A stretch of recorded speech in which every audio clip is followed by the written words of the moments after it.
Shalom, buenas tardes, amados hermanos, les saludo en el amor del Eterno. Gracias damos a nuestro eterno Dios que nos da vida, salud el día de hoy y porque también nos da su provisión, extiende su brazo fuerte para tener que socorrernos un día más. Ha renovado sus misericordias como cada día, ¿no es cierto?, para sostenernos, no solo físicamente, sino también espiritualmente, como es en este caso por intermedio de su eterna palabra que vamos a compartir el día de hoy. Los seres humanos tenemos un gran mal que llevamos dentro de nuestra propia carne, el Yeser Hará, es decir, la inclinación al mal, nuestro continuo pensamiento, deseos de la carne es constante o tiende a inclinarse al mal, pero damos gracias al Eterno que nos ha dejado su eterna palabra para corregir estos errores, para corregir nuestros pensamientos, nuestras actitudes y poder, ¿no es cierto?, eh, enderezar nuestros pasos, nuestros caminos en la luz y en los preceptos del Eterno. Y quiero compartir con ustedes el día de hoy una de las enseñanzas que enseñó nuestro santo maestro, nuestro amado Yeshua, en su tiempo, en su ministerio, específicamente al inicio de su ministerio. Él da un discurso públicamente conocido como las bienaventuranzas, y quiero hablar de una de ellas, específicamente de la primera que él hace mención, donde él dice, bienaventurados los pobres de espíritu, porque ellos van a participar del reino de Dios o ellos van a ser parte del reino de Dios. Y quiero hablar de esa primera bienaventuranza porque es muy, muy poderosa, muy reveladora, como el resto también, por supuesto, pero por una cuestión de tiempo solo quiero hablar de la primera y dar algunas características para poder interpretar este sermón del monte.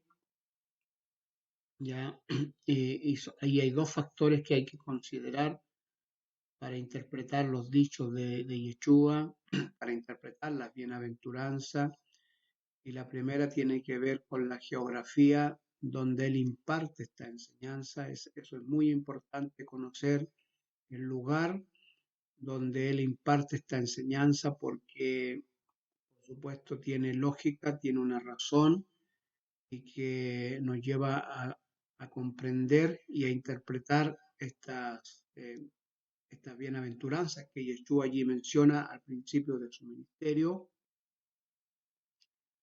Y lo segundo que hay que tener en cuenta para interpretar la bienaventuranza es tener el contexto religioso, el pensamiento religioso, más bien dicho, el pensamiento religioso que existía en ese momento, cuando Yeshua imparte esta enseñanza. Entonces, con esos dos factores a considerar, podemos interpretar las bienaventuranzas de una manera más correcta, tanto porque el contexto geográfico nos va a ayudar a entender esa parte y también el contexto del pensamiento religioso que existía en aquel tiempo. ¿Ya? Y esto lo relata Mateos, y Mateo, gracias al Eterno que nos da este contexto geográfico, ya no lo deja fuera, sino que él menciona específicamente donde Jesús da inicio a su ministerio, como está en el libro de Mateo capítulo 4, verso 12 en adelante. Voy a leer un poquito para que tengamos este contexto geográfico. donde Yeshua da inicio a su ministerio. Dice Mateo, cuando Jesús oyó que Juan estaba preso, volvió, dice, a Galilea, dice, y dejando a Nazaret vino y habitó en Capernaum, ciudad marítima, en la región de Zabulón y de Neftalí, para que se cumpliese lo dicho por el profeta Isaías cuando dijo, tierra de Zabulón y tierra de Neftalí, camino del mar al otro lado del Jordán, Galilea de los gentiles. El pueblo asentado en tinieblas vio gran luz, y a los asentados en región de sombras de muerte, luz le resplandeció. Entonces Mateo nos da este contexto geográfico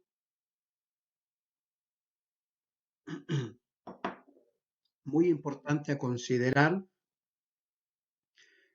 Mateo no lo colocó allí, ¿no es cierto?, por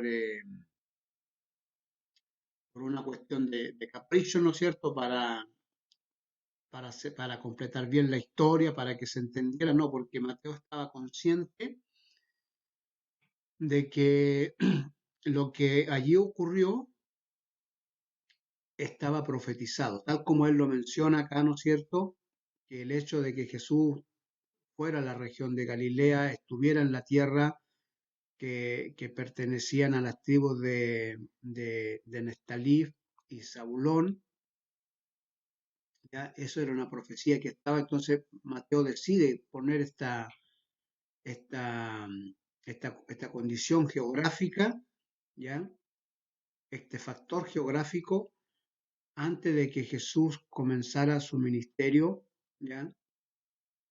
Entonces él deja claro que es una profecía que se está cumpliendo en el tiempo de Yeshua.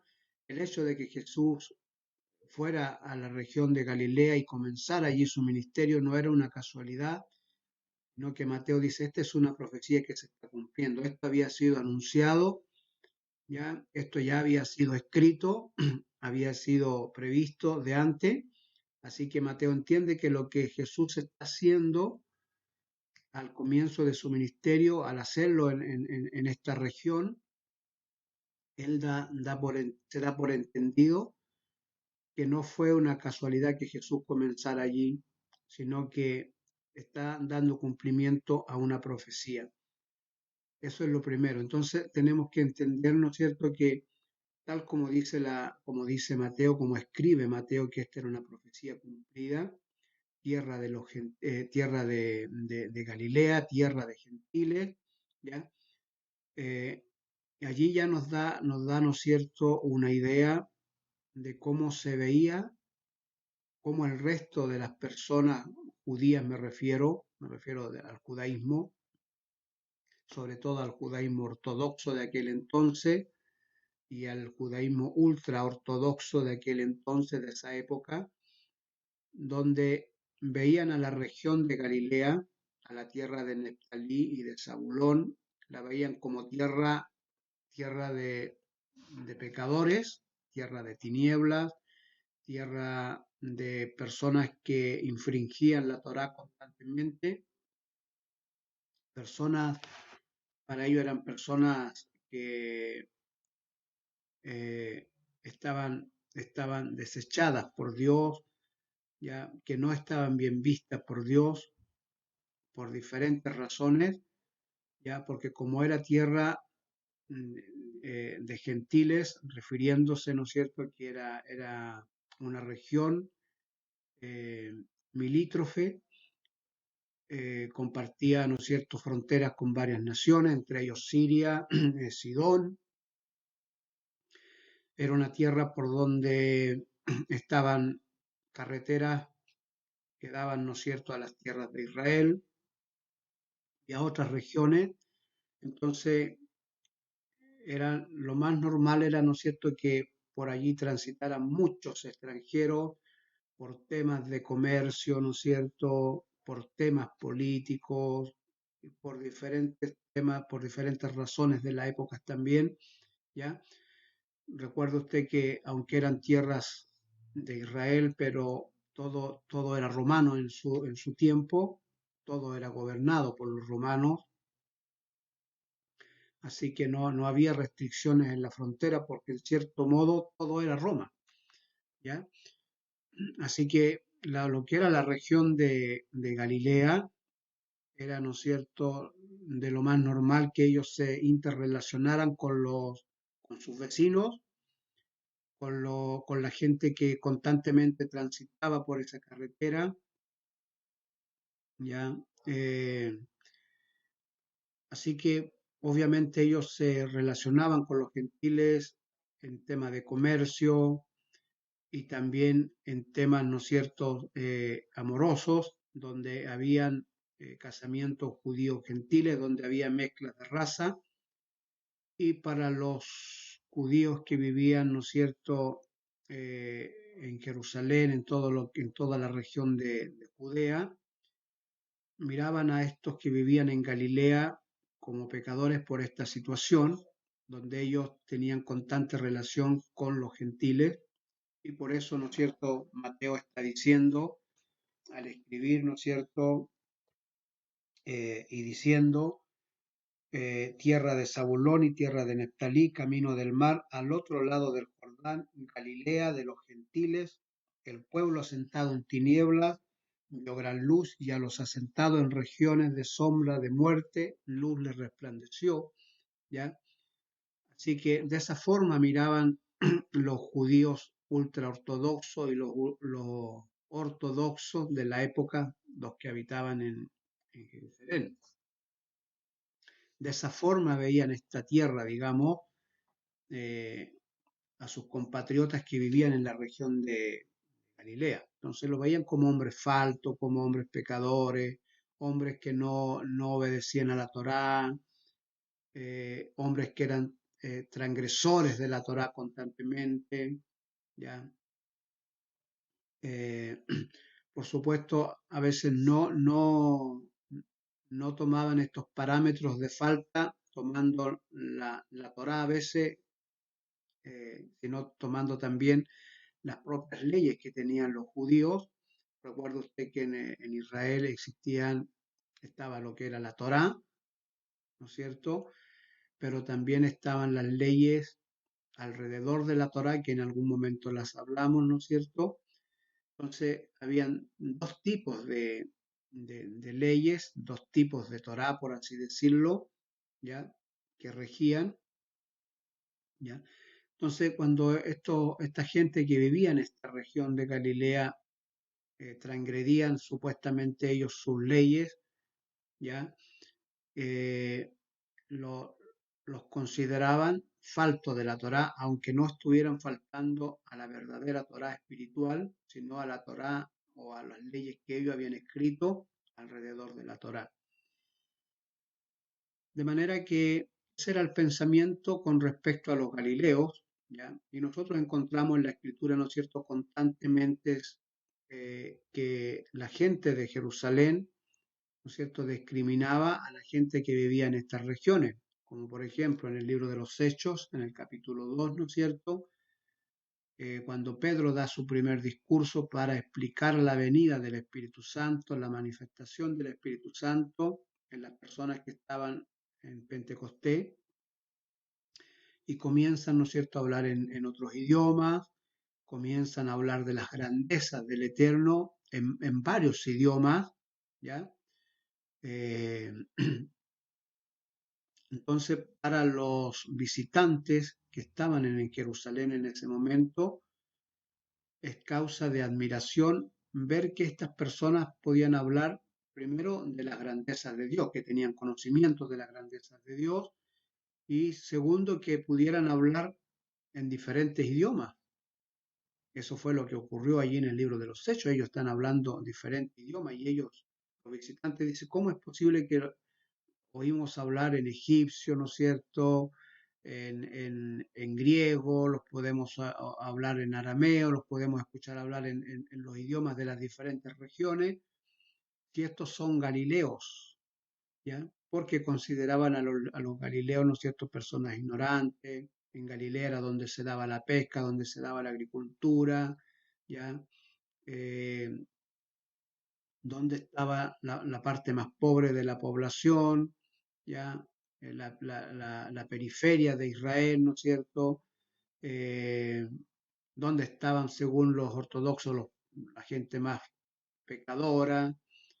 Entonces había cierta discriminación para todos los que vivían en la región de Galilea, incluyendo Nazaret, que también más o menos era de la región de Galilea. Por eso Natanael, cuando se le dice, ven a ver porque hemos encontrado al Mesías, ¿ya? Eh, a, a Jesús de Nazaret, y él dice, bueno, de Nazaret puede salir algo bueno, porque Nazaret también pertenecía o era parte de la región de Galilea. Entonces, toda esta región era, ¿no es cierto?, un poco discriminada. eh, Así que ya nos damos cuenta, ¿no es cierto?, de que las personas que vivían allí, cómo podrían ellos sentirse con esta discriminación religiosa.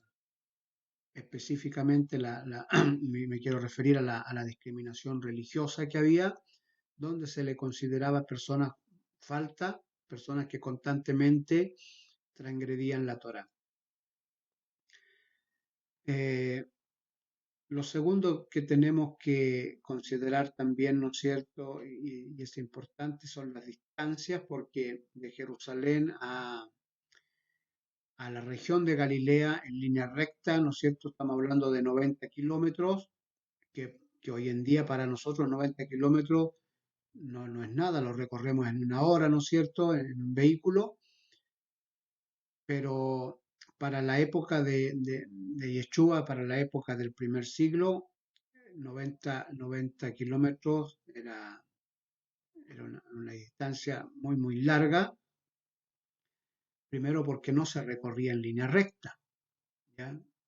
Sino que había que seguir los caminos disponibles que habían para llegar de Jerusalén, por ejemplo, a la región de Galilea.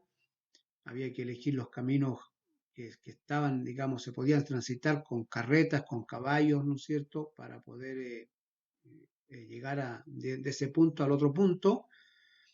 Segunda razón es porque entre Jerusalén y eh, Galilea, entre esos dos puntos, en el medio estaba la región de los samaritanos.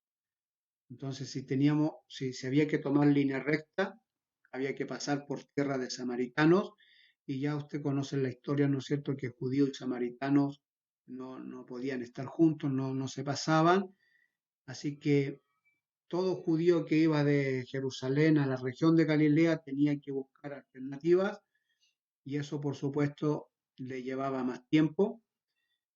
Se data, por ejemplo, de que de Jerusalén a Galilea se demoraban 4 días de camino a paso rápido, si no iban mujeres, si no iban niños, ya si no iban carretas, sino a caballo o caminando, 4 días.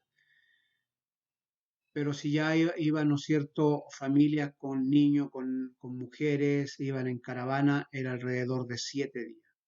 Así que imagínese usted 7 días para ir de Galilea a Jerusalén o viceversa, donde recorrían alrededor de 140, 150 kilómetros, porque no viajaban en línea recta. Había que sacarse a los samaritanos de encima y buscar, por supuesto, los mejores caminos también. Así que esa era la situación que nosotros tenemos que considerar geográficamente, porque eso tiene sentido cuando vamos a interpretar el Sermón del Monte o las bienaventuranzas también conocidas, ¿ya? Eso, por ejemplo, con la parte geográfica. Es importante considerar este punto. De hecho, las Biblias traen mapas, ¿no es cierto?, donde sale estos límites, ¿ya? Por ejemplo, aquí yo tengo un mapa en la Biblia, acá dice Palestina en tiempo de Jesús. Se los muestro aquí al que está este ladito acá, este de acá, ¿ya? Y ahí, ¿no es cierto?, ya ustedes pueden ver ahí, ¿no es cierto?, que ahí creo que se ve mejor, ¿ya? Y todas las Biblias traen estos mapitas que están allí no para llenar acá el libro, sino están para que nosotros veamos, ¿no es cierto?, el contexto geográfico cuando estudiamos las escrituras y poder ubicarnos, ¿no es cierto?, y entender mejor, como lo es en este caso, donde Mateo pone la condición geográfica al escribir, ¿no es cierto?, el inicio del ministerio de nuestro amado Yeshua, y él da los datos geográficos donde comienza su ministerio y donde también da el Sermón del Monte en la región de Galilea. Y esto tiene mucho significado para entender el Sermón del Monte. Lo segundo que debemos entender, como le decía al principio, es el contexto del pensamiento religioso de la época. En esa época, recuerda usted que estaba en pie todavía en el primer siglo hasta el año 70 el templo, y para los judíos, ¿no es cierto?, eh, Dios estaba presente en el templo, ¿ya? Ahí había que ir a adorar, ahí había que ir a hacer ofrendas, ahí había que ir a hacer expiación por los pecados. eh, ese era el lugar físico donde uno podía hacer todo esto, ¿ya? Eh, y estaban por otro lado los samaritanos, que los samaritanos decían que no, que en Samaria había que adorar, ¿no es cierto? Porque ahí ellos también tenían un templo donde se adoraba al mismo Dios, ¿ya? Entonces los samaritanos decían, no, este es el lugar correcto donde se tiene que adorar a Dios. Por otra parte teníamos a los judíos que estaba el templo en Jerusalén, decían, no, este acá es donde se tiene que adorar a Hachén, ¿ya? Y ahí estaba la disputa entre los dos. Pero existían esos dos lugares y donde supuestamente habitaba Dios, ¿no es cierto? Físicamente, donde estaba la presencia de Dios, ahí estaba el arca del pacto, ¿ya? Y esto también hay que entenderlo y comprenderlo porque ese era el pensamiento del judío del primer siglo, del judío religioso del primer siglo. Uno tenía que ir a Jerusalén a adorar, ya allí es donde se hacía la tefilá, ya allí es donde yo me reconciliaba con alguien que estuviese yo enojado, ya allí es donde yo me reconciliaba con Dios, ¿no es cierto?, porque transgredía la Torá a través de los sacrificios que los sacerdotes podían hacer. Ya el sacerdote era el intermedio entre yo y Dios, ya eran ellos los que hacían la- el rito, digamos, todo el protocolo, ¿no es cierto? Ellos eran las personas autorizadas para sacrificar el animal que yo llevaba, ¿no es cierto?, en expiación, y todo eso ocurría dentro del templo en Jerusalén. ¿Ya? Entonces, piensa usted que una persona que vivía en una región donde tenían que recorrer 7 días de ida, después 7 días de regreso, es decir, 14, 15 días de viaje, solo para ir a Jerusalén a expiar mis pecados, a llevar una ofrenda. Si yo cometía, por ejemplo, algún pecado, alguna falta, tenía que ir a Jerusalén, al templo, y allá, ¿no es cierto?, hacer expiación por mis errores, por mis pecados, por mi hierro. eh, y eso tomaba esa cantidad de tiempo. También tomaba, ¿no es cierto?, el costo de llevar algún animal. Si no quería llevar el animal desde la región de Galilea hasta allá, que era muy largo el viaje, podía también comprarlo en Jerusalén. Recuerda usted que en el templo se vendía todo tipo de animal ya para hacer las expiaciones.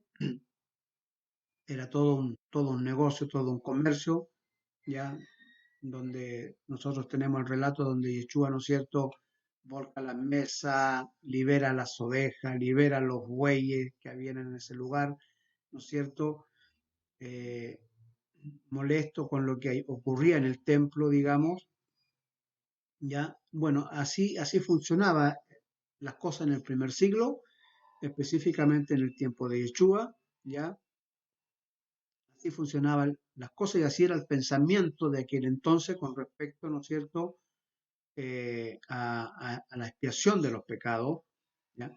Entonces, nosotros acá ya podemos pensar qué pasaba con la gente que vivía en la región de Galilea, que estaba a 14 días de viaje, si querían ir de alguna manera, ¿no es cierto?, a reconciliarse con Dios, o si yo tenía una discusión con mi vecino y yo le decía malas palabras a mi vecino y después yo estaba arrepentido de lo que dije, ¿no es cierto?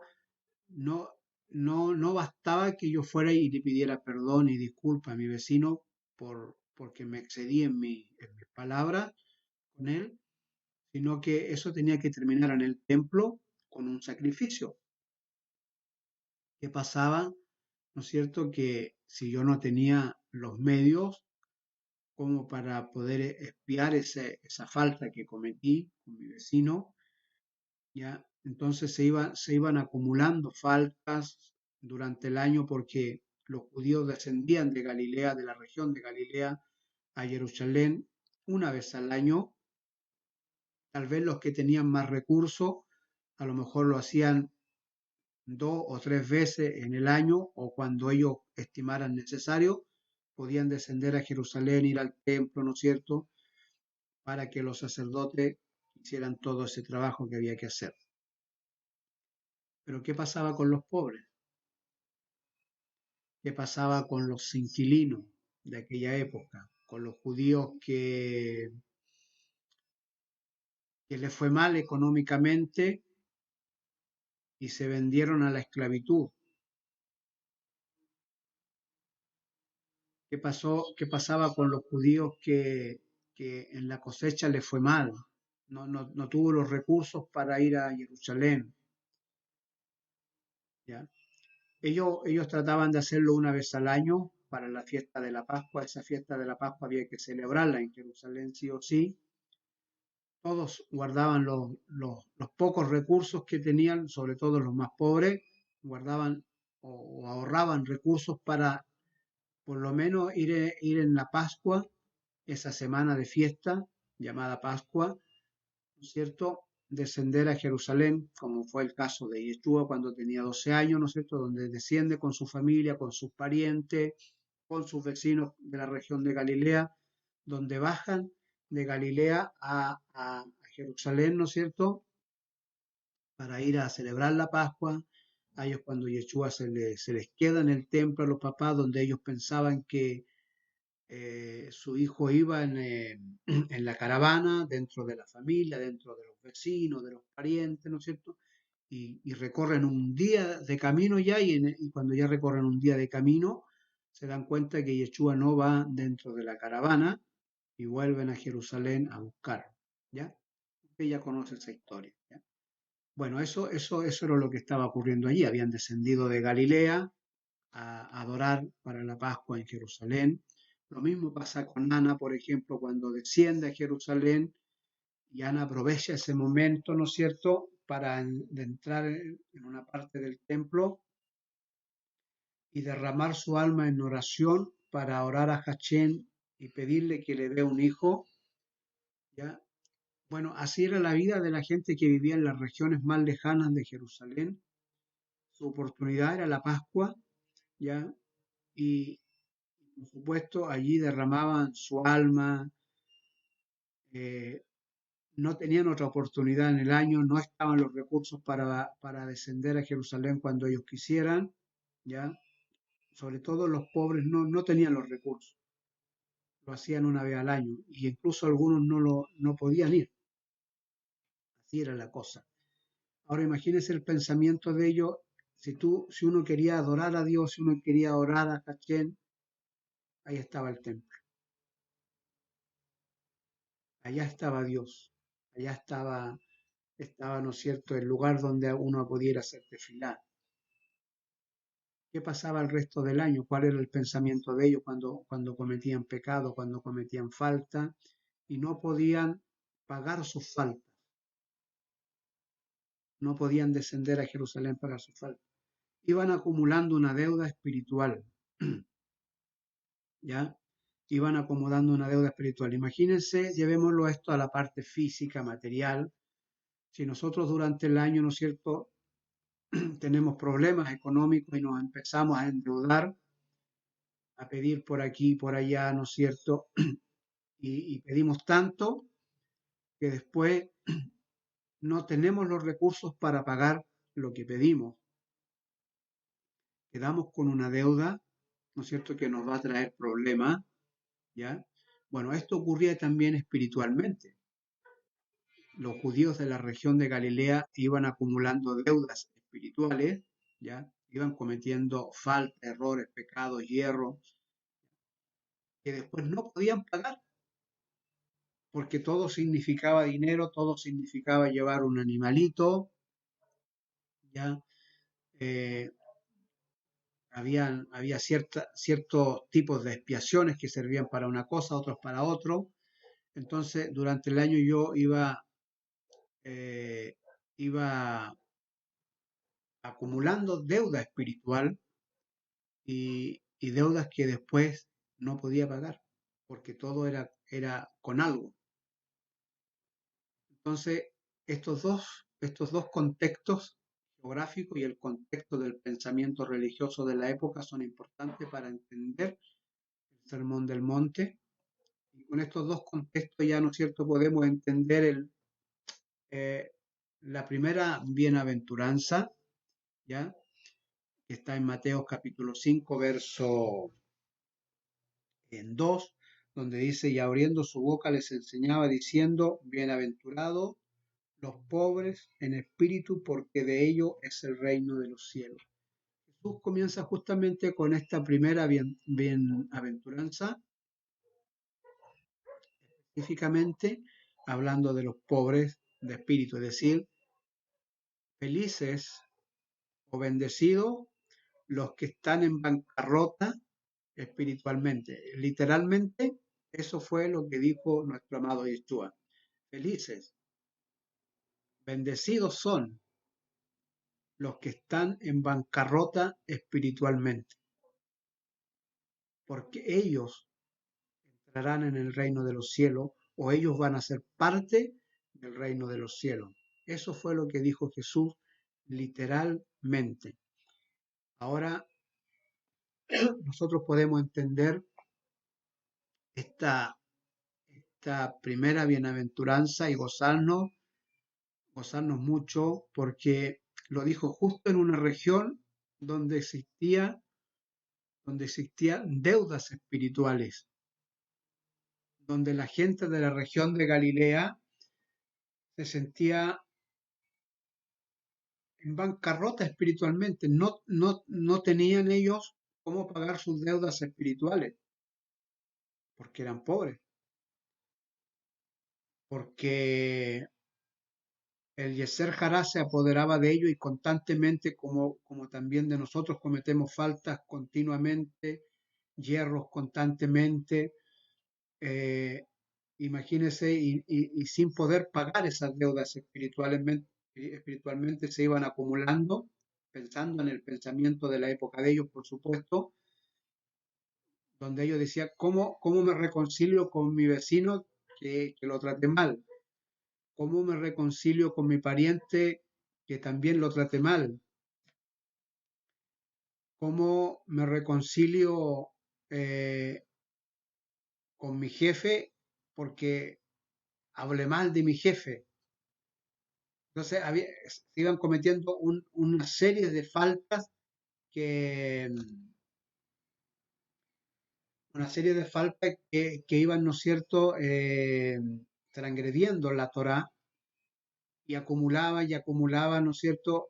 Y después no había cómo pagarlo porque había que pagarlo con animales, con sacrificios, con cierta ofrenda. No existía, no había económicamente cómo solventar esa falta. Entonces, espiritualmente, uno quedaba en bancarrota. Uno quedaba en bancarrota y los que vivían en la región de Galilea quedaban en bancarrota. Y es aquí donde Mateo dice, se acuerda de esta profecía, ¿no es cierto?, que fue dada.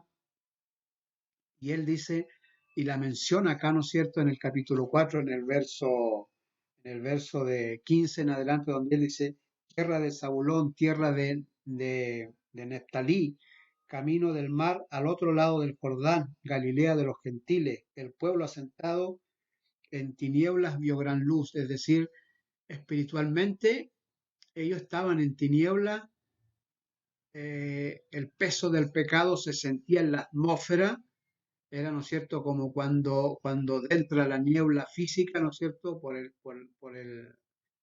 los cambios de temperatura, de humedad con calor, ¿no es cierto?, se levanta la humedad de la tierra y genera una nube tipo humo, ¿no es cierto?, que nosotros llamamos niebla, donde todo se oscurece, donde no podemos ver al metro. Estos días acá en la región de la provincia de Arauco hemos tenido bastante niebla muy densa estos días por el tema del frío, ¿ya? Y conducir se hace muy peligroso porque a los 2 metros uno no ve nada. Entonces hay que ir bajar mucho la velocidad, ir con todas las luces lo más posible encendidas porque no se ve nada, ¿ya? Es un tenido. Entonces, acá te está diciendo Mateo, ¿no es cierto?, que está recordando esta profecía que estaba sobre la tierra de Galilea, una región que estaba sentada en tiniebla, no tiniebla física, sino tiniebla espiritual, ¿ya? Es decir, toda esta falta, todos estos pecados que no se podían pagar, había una deuda espiritual tremenda en esa región. No era fácil, no era llegar y descender a Jerusalén y venir a pagar mis deudas espirituales. El viaje era muy largo y aparte tenía que tener los recursos para pagar mis deudas espirituales. Entonces había deudas espirituales en la región de Galilea y es justo esta región donde Yeshua la ubica y se acerca a esta región de Galilea y es allí donde inicia su ministerio y no con cualquier dicho, sino con una palabra de esperanza extraordinaria. Bienaventurados los que tienen deudas espirituales, porque de ellos es el reino de los cielos, o ellos van a ser parte del reino de los cielos.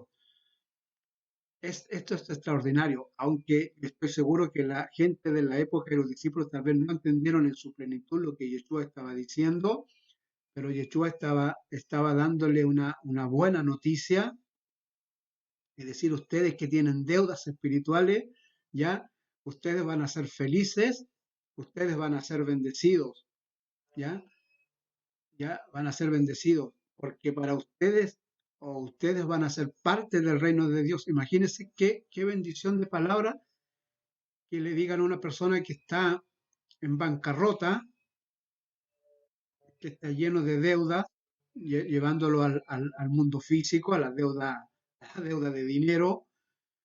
Imagínense que una persona que esté endeudada hasta el cuello, como decimos nosotros, ya, que de repente te digan, eres bendecido, eres una persona que vas a ser muy feliz porque tu deuda, tu deuda va a ser borrada, ya, no, va a volver a cuenta cero, ya, no va a haber más deuda para ti. Eso es lo que Yeshua le estaba diciendo. Bienaventurados los pobres en espíritu, ¿ya? Bienaventurados, porque ustedes van a tener entrada al reino de los cielos. Esta noticia fue espectacular, muy buena.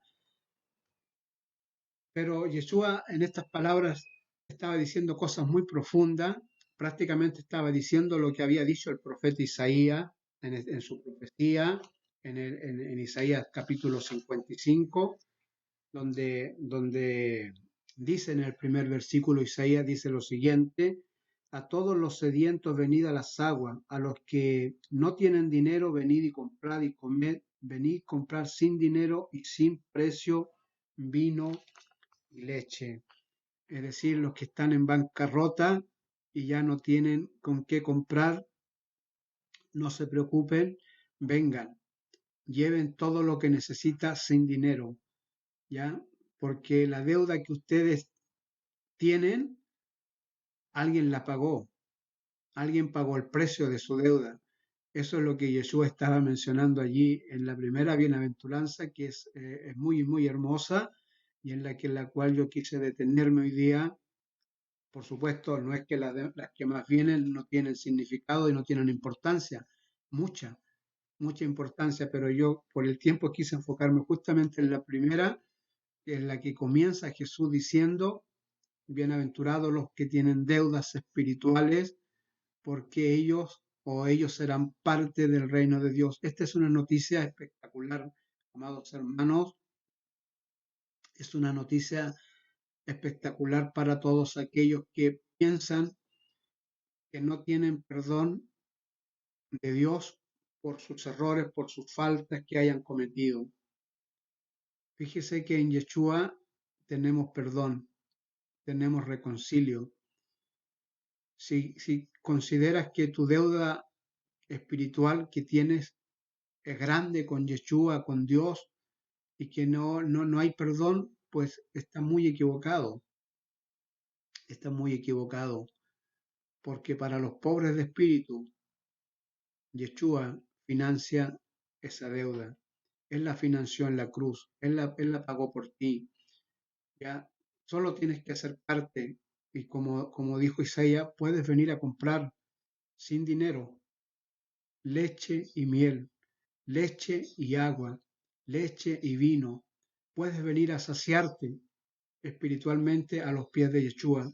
No te preocupes, no te preocupes por lo que digan los demás, como le pasaba a los de la región de Galilea, que lo apuntaban con el dedo porque tenían, ¿no es cierto?, interrelación con los gentiles, porque no, porque eran faltos de la Torá constantemente y no pagaban sus deudas espirituales, porque no podían estar constantemente viniendo al templo a hacer sacrificios para expiar su falta. Entonces era una región para el resto de los ortodoxos y ultra ortodoxos, era una región de tinieblas, de pecadores, de gentiles, de personas que no tenían perdón de Dios, personas apuntadas con el dedo, pero es justamente allí donde Yeshua inicia su ministerio, no por casualidad, sino porque allí es donde estaba la necesidad más grande espiritualmente, allí donde habían deudas espirituales que la gente no podía solventar, y Yeshua llega con esta noticia, bienaventurados los que están en deuda espiritualmente y no pueden pagarla, bienaventurados, porque para ellos o ellos van a ser parte del reino de Dios. Qué buena noticia es esta, amados hermanos. No solo fue para los gentiles, sino para todo el mundo, incluyéndonos el día de hoy a nosotros también. Así que les animo a todos aquellos que se sientan con deudas espirituales y que sienten que no tienen nada que ofrecerle a Hashem espiritualmente, o no tengan nada con qué presentarse ante Dios, no se preocupen, pueden venir y saciarse gratis, porque la deuda que usted tiene con Dios espiritualmente, alguien la pagó por usted. Y puesto considerando estos dos factores, el factor geográfico y el factor pensamiento religioso de la época, van a poder interpretar las otras bienaventuranzas que son maravillosas y muy profundas como lo es también en la primera. Así que, amados hermanos, esto es lo que quería compartir con ustedes el día de hoy, ¿ya? Y les dejo esta tarea, ¿no es cierto?, que disfruten el resto de las bienaventuranzas que Yeshua menciona en su primer discurso público, conocido como el Sermón del Monte o las bienaventuranzas. Disfrútenlas porque hay gran profundidad, hay allí, ¿no es cierto?, hay una serie de cosas espirituales tremendas que van a beneficiar nuestro espíritu, nuestra alma y que nos van a llevar de alguna manera a amar más a Yeshua que como lo amamos el día de hoy, al saber que era un deudor espiritualmente, que estaba con el agua hasta el cuello, que no podía pagar mis deudas espirituales y que de repente llega esta noticia que uno es bendecido porque va a poder ser parte del reino de Dios sin que yo tenga ni un mérito con que pagar mi deuda espiritual, porque estoy en bancarrota espiritualmente, pero saber que hubo una persona que estuvo dispuesta, hubo un Goel, un rescatador que estuvo dispuesto a pagar mi deuda por mí y por usted. Así que, shalom, amados hermanos, fue un gusto poder compartir con ustedes en este día. Hace rato ya, hace bastante tiempo que no lo hacía, no por pereza, eh, sino porque estoy en otro tema de enseñanza. Entonces el tiempo a veces no me da, pero hoy me amonestó el Señor a través de su Espíritu Santo y quise compartir esta pequeña palabra, esta pequeña reflexión con ustedes. Así que Shalom, si Dios nos permite, ya nos pasaremos a ver un poquito más seguido. Vamos a tratar de manejar mejor los tiempos y poder compartir con ustedes también algunas enseñanzas a través de este medio. Shalom.